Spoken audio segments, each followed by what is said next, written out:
Entrevista el Telematutino 11, gente importante a tratar temas importantes. Nos acompaña el licenciado Graimer Méndez, conocidísima figura de la televisión. Él está en el show del mediodía, produce un programa para RNN muy bueno que se llama De Cerca con Graimer.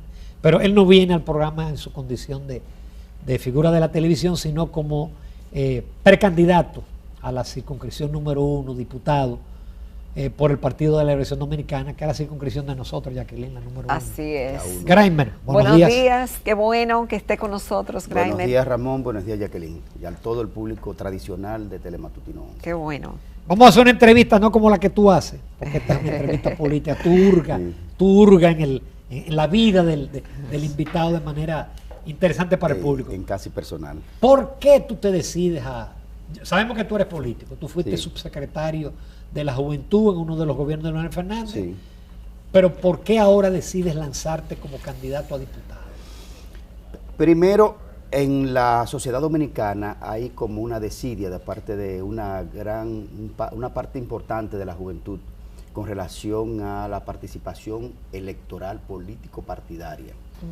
Los jóvenes de esta generación quieren participar, pero desde una especie de balcón sectorial, es decir... Como observador. No, y participan, pero quieren cosas específicas, es decir, hay gente que toma el tema medioambiental, hay gente que toma el tema, qué sé yo, de la transparencia, pero no partidariamente, sino como un reclamante desde la grada, no metido en el tema de los partidos, porque la actividad política en la República Dominicana ha sufrido deterioros importantes por cómo se comportan mucha gente, sobre todo lo que tiene que ver con la democracia interna de los partidos y como gente que está en instancias importantes de la vida pública decepciona a la gente.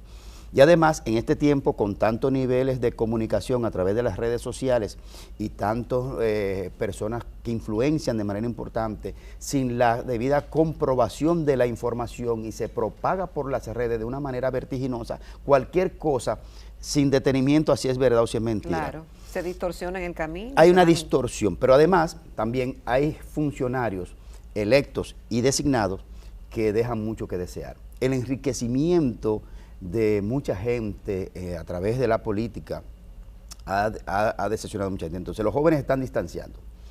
Pero sobre todo, una de las cosas que me ha hecho también participar es que en un momento determinado, producto de un trabajo que yo hago hace muchos años, que es el tema de trabajar con los jóvenes y adultos con autismo, desde hace 5 años yo trabajo en ese tema, porque la ley solo cubre hasta los 11 años, estando sentado en una reunión de trabajo, sentí la necesidad de que había que dar el siguiente paso para defender con más justeza esta causa. Y eso entonces nos ha hecho... ¿Pero cómo hasta los 5 años? No, hace 5 años en promedio, yo vengo trabajando con la Fundación Dama de Negro, de la cual formo parte y soy el padrino. Entonces, un día estando en una reunión de trabajo con estas personas, a mí me dio como un golpe interior y sentí la necesidad de que había que dar un paso siguiente. Y hemos decidido entonces crear lo que sería la propuesta, la ley de inclusión, que será la propuesta mucho más abarcadora y más avanzada de lo que es la actual ley de discapacidad. En otros países han avanzado mucho con el tema de la ley de autismo, porque el autismo tiene una condición muy especial, que es un espectro neurológico que no se distingue tan fácilmente como otras condiciones, ya sea motrices o como el Down, por ejemplo. Entonces, el autismo tiene una condición. Pero en este caso vamos a hacer la ley de inclusión con un capítulo muy especializado para los jóvenes y adultos con autismo, porque la ley solo protege hasta los 11 años.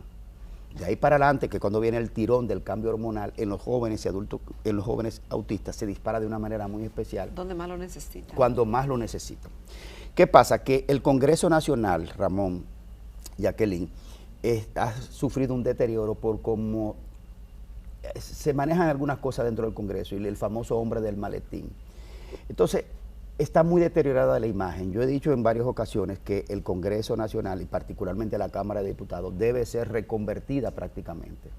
Dicho en un lenguaje simple, debe ser reseteada, reformateada y en un lenguaje más de callejón y de barrio debe ser fumigada por cuanta gente hay adentro, no se le conoce ni siquiera el tono de voz de cómo es que someten una propuesta de ley. ¿Y cómo se va a hacer eso? Porque justamente si vemos un poco lo que ha pasado en las últimas décadas, en los últimos años quien ha liderado la mayoría en las cámaras, en la alta y en la baja, es el Partido de la Liberación Dominicana al cual tú perteneces. Pero mi crítica principal es al PLD. Entonces, ¿cómo hacer esa fumigación si la mayoría son de un partido que ha dominado y que tiene un modo de ser al cual tú criticas?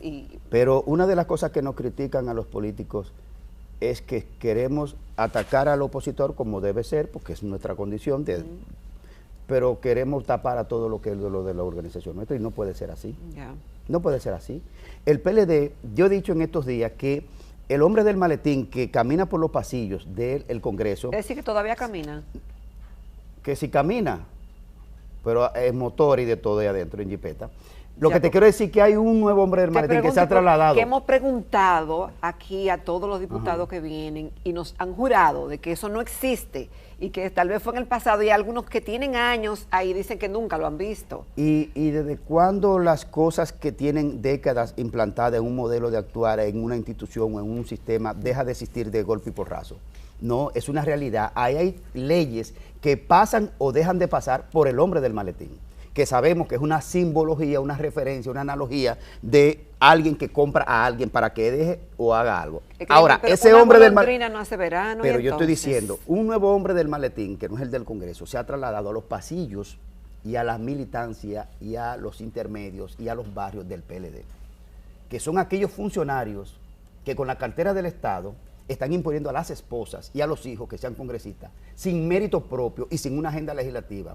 Y en el Congreso no le conocen ni el timbre de voz porque no han sometido nada. Y en el sector donde fueron electos, entre comillas, porque fue con la compra de la corrupción, tampoco representan. Entonces yo tengo una agenda legislativa, Jacqueline, que muy aparte de lo que tenga que ver con PLD o no PLD, es una agenda de carácter social. La ley de inclusión es una necesidad de la sociedad dominicana. La ley Claudio que yo estoy proponiendo, Claudio es una persona que está viva, que está ahí, que está convaleciente, que apenas acaba de sobrevivir porque no apareció un riñón para trasplantarlo, porque le dio una enfermedad extrañísima, se le corroyó los riñones. Sobrevivió apenas dializándose y al final apareció un hermano donante. Entonces la ley Claudio va a ser la ley de donación y trasplante de órganos de la República Dominicana, que será un avance importante porque vamos a transformar cultural y socialmente lo que es el tema de la donación de órganos, porque vamos a incluir inclusive la sangre como un órgano para dejar de estar pasando la vergüenza de que hay que estar llamando a cada rato a un cosa que... No, para poner en las redes sangre tipo tal. Pero además, vamos a proponer en la ley de donación y trasplante de órganos que debe haber una reforma en la estructura currícula de los niños de clase no, educación básica y media, porque nosotros como generación quizás ya superamos esa etapa y quizás ya no entremos en esa dinámica, pero a los niños hay que enseñarle la importancia de la cultura de la donación de órganos como una forma de dar vida después de tu vida inclusive. Si tú no transformas una sociedad desde su cimiento, que son los niños, no lo vas a lograr. En Argentina, por ejemplo, tú eres donante desde que cumples los 18 años. Es que si cumpliste 18 eres donante, solo no eres donante si escribe previamente algo que indique que no te interesa ser donante. En Argentina, en Colombia, en España hemos logrado mucho. Pero estoy diciendo algo más. Cuando comencé a caminar con este tema de la diputación, una de las cosas que me enrostraban, como por culpa ajena, porque yo no lo he hecho ni he sido de eso, dicen, pero es que ustedes vienen a buscar el voto y luego se desaparecen. Esa es la queja generalizada y con razón.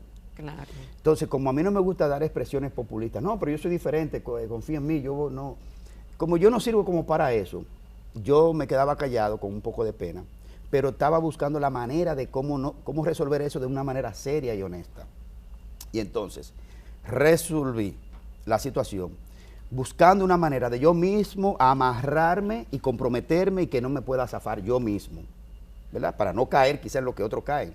Y he decidido entonces formar algo que es totalmente novedoso, que es la Mesa Técnica de Respuesta a la Comunidad, que no es una oficina política típica para dar moquitero, ni canastilla, ni nada de eso.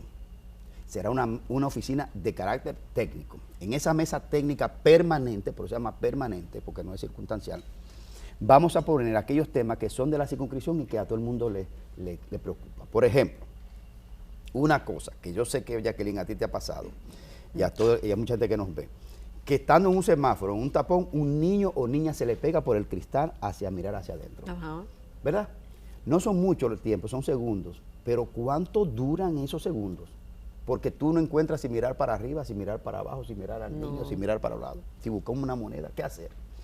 Eso es desgarrador, deprimente y muy, duele mucho. Entonces, yo voy a proponer que el primer tema que voy a poner en la mesa técnica, una vez sea legislador, es los niños menores de edad que están en las esquinas, fuera de la escuela, fuera del hogar, deshidratados, explotados, abusados. ¿Quién los lleva? ¿Quién los busca y en qué callejón viven? Una vez con la data levantada, y ya ayer hablé con alguien que trabaja en una institución y me dijo, yo tengo la cifra, ¿cuántos son y dónde están? Maravilloso, porque ya tengo un aliado rápido. Entonces, una vez levantado el tema, Jacqueline, vamos a convocar a la mesa técnica y ahí va a entrar la labor entonces mía como fiscalizador, si soy congresista, al CONANI, a niños adolescentes del Ministerio Público. Vamos a llamar a Educación, que tiene que ver con el tema de los menores. Vamos a llamar a la alcaldía, por supuesto, porque es el territorio, a la Policía Nacional, si es necesario, a todo el que tenga que ver, y a los programas de cooperación que tienen que ver con protección a la infancia que están en el país. Y una vez la data levantada, entonces vamos a darle a quién es responsable, con quién vive y cuál es la respuesta. Por donde pase el presidente de la República, por donde pase el procurador, por donde pase el presidente de la Suprema, por donde pasamos tú y yo y nosotros y todo el mundo, no puede haber un niño en la esquina y que esta sociedad permanezca indiferente. Es que eso no puede ser. Greyman, ¿y cuál es tu propuesta? ¿Con qué tú vas? Porque hemos visto desfilar durante tantos años a jóvenes que como tú quieren ir al Congreso y quieren hacerlo diferente, pero cuando llegan allá se trayan porque no hay manera de canalizar esas inquietudes. Mira, yo no creo que en el Congreso alguien se oponga a levantar la mano o a impulsar una propuesta como la ley de inclusión para dar más protección a las personas con alguna discapacidad y con un capítulo especializado para los autistas. Yo no creo que nadie se atreva, porque el primero que lo va a denunciar soy yo. Yo no creo que nadie se atreva a hacer una reformulación importantísima en la cultura y en el tema sanitario y el tema legal y cultural de la donación de órganos. Yo no creo, y el que se niegue, pues yo tengo mi mecanismo, porque como soy comunicador, de cómo hacerlo saber. Yo no creo que alguien se niegue a participar de la mesa técnica, donde yo digo que vamos a poner los niños en esa cosa. Y en esa mesa voy a poner también, en los países más o menos organizados, las personas cuando se jubilan adquieren algunos derechos de protección. Aquí lo pierden. Lo primero que pierde un jubilado aquí es el seguro. A ti te jubilan hoy, al día siguiente ya no tienes seguro. Cuando más lo necesita. Pero hay que lo necesita. En otros países hasta bonos para el cine le dan bonos para el transporte, le dan que le incrementan el seguro. Aquí no, aquí se lo... Entonces, a esa mesa técnica vamos a discutir si es racional, si es humano, si es un deber del Estado decirle al jubilado, no solo que le quito el seguro, caramba, le agrego algún otro valor porque usted ya cumplió. Yo voy a poner en esa mesa cómo es posible que en una ciudad anden personas dementes en la calle, en cuero, para decirlo en un término crudo, abandonado en la calle, por donde mismo cruzan las autoridades, hay un loco caminando en cuero y una señora desnuda, orinándose y haciendo cacá, para que lo hablemos claro. En esa mesa técnica permanente, yo que fui el creador del tema de la Cátedra Emprendedurismo y Universidad para el Desarrollo, voy a proponer sobre la mesa un concepto, una idea que se llama Emprende Capital, porque yo ya cuando fui viceministro creé lo que fue el concepto, la canasta juvenil emprendedora, que es una especie de bolsa electrónica donde estén todas las propuestas que el Estado tiene de tema de capital para emprendedurismo. En esa mesa técnica permanente vamos a trabajar de manera de frente. Entonces, yo creo que yo voy a ser el legislador que más va a salir a la calle a reclamar lo que tenga en esa mesa técnica permanente. Greyman, ya nos queda poco tiempo. ¿Cómo está en la circunscripción 1 el PLD y muy especialmente el sector que tú representas, que es el de Leonel Fernández? Te voy a decir algo. El PLD tradicionalmente, ser un diputado del Distrito Nacional por el PLD, antes era una figura de un peso político, de un peso social, que cuando tomaba un tema era agenda nacional. El PLD ha perdido eso. El PLD ha perdido eso. Entonces yo creo que el PLD tiene que recuperar individuos, mujeres y hombres que hagan propuestas de agenda política de alto nivel que contribuya a elevar la calidad del debate político y el contenido de la propuesta. Entonces yo creo que el PLD y el presidente Fernández y el equipo del presidente Fernández, del cual formo parte, tenemos que hacer un esfuerzo por decirle a la circunscripción número 1, que tiene los 5 quintiles, el más alto y el más bajo de la... Tiene el más rico y el más pobre. El más pobre, el que vive en la Torre Caná y el que vive en los kilómetros. Con diferencias importantes de nivel de entendimiento de lo que estamos hablando de política. Entonces, el PLD tiene que recuperar esa plaza de una manera vigorosa, con músculo político, y el presidente Fernández tiene que empeñarse en llevar propuestas como la que nosotros estamos representando. El PLD necesita retomar la confianza. La clase media tiene algo importante, es la clase con más conciencia respecto de por qué vota. Mi concepto, mi eslogan es por un voto útil. Un voto útil es que no solo yo debo ser útil por lo que esté proponiendo y por lo que haga una vez electo, sino porque su voto valga la pena. Cuando tú te levantes, Jacqueline, Ramón, a lo que nos ven, el 6 de octubre a votar en las primarias internas del PLD, que es muy difícil que una gente que no sea militante vaya a una primaria. Entonces yo le estoy diciendo, permítanme, vayan, es más, yo voy a pedir una especie de auxilio. Yo necesito que el 6 de octubre la gente que tiene criterio y conciencia vaya y me auxilie a mí el 6 de octubre. Que me libere de las garras de esos funcionarios que en base a la cartera que tienen en el Estado, porque esa era mi pregunta, van a comprar la militancia y van a ir de nuevo y van a ir a sobornar y van a comprar. Por suerte hay una nueva ley electoral que establece el delito electoral, que se puede observar y si se puede demostrar, implica responsabilidad de carácter criminal. Entonces, si nosotros, la gente dice, hay que cambiar lo político, hay que cambiar la política, pero no participamos. El 6 de octubre es una oportunidad para hacer un cambio importante en la primaria del PLD y tomar la decisión por aquellas personas que entiendan que le está representando y proponiendo propuestas de alto perfil. Yo estoy proponiendo, por ejemplo, que en la clase media en este momento está pasando por una situación gravísima con el tema de la reinscripción en los colegios. Yo estoy proponiendo que entre el Estado, los padres y los colegios le buscamos una fórmula. Yo trabajé en educación 10 años en mi vida y conozco, y el último puesto cuando salí era analista técnico de recursos humanos, y yo sé que los colegios en educación están clasificados por los ingresos, los de clase alta, los de clase media, media baja, media alta y media baja y la escuela pública. Como están clasificados, yo estoy proponiendo que de la clasificación de los colegios de clase media baja hacia abajo se haga una propuesta de que se le dé algo a la clase media, de que los padres de familias que quieran acogerse a un programa que salga del 4%, el Estado asuma al menos la mitad del proceso de reinscripción. Aquí hay gente ahorcándose económicamente para cumplir con ese compromiso de mantener a los muchachos en ese colegio. Qué pena no tener más tiempo, Gran Mena. Interesante tus propuestas. Éxitos el 6 de octubre. Sí, yo le pido a la militancia, a la dirigencia, que vaya a salvar al PLD. No es que Graimer va a ir al Congreso, no. Es que si dejan de nuevo que retuerzan y compren el proceso interno, el PLD ya está en un despeñadero camino, como dirían en el campo, a derricarse. Muchísimas gracias, señor Gran Mena. Éxitos. Éxito. Nos despedimos gracias. De aquí, Jacqueline Morel, el tiempo se nos ha agotado. Se nos fue la mañana, señores, en este miércoles, agradeciéndoles la sintonía e invitándoles a continuar con Telesistema Dominicano, porque tenemos la mejor programación de la televisión nacional. Que pasen un excelente día y nos vemos mañana, Dios mediante. Y que el Señor los bendiga, cuídense mucho.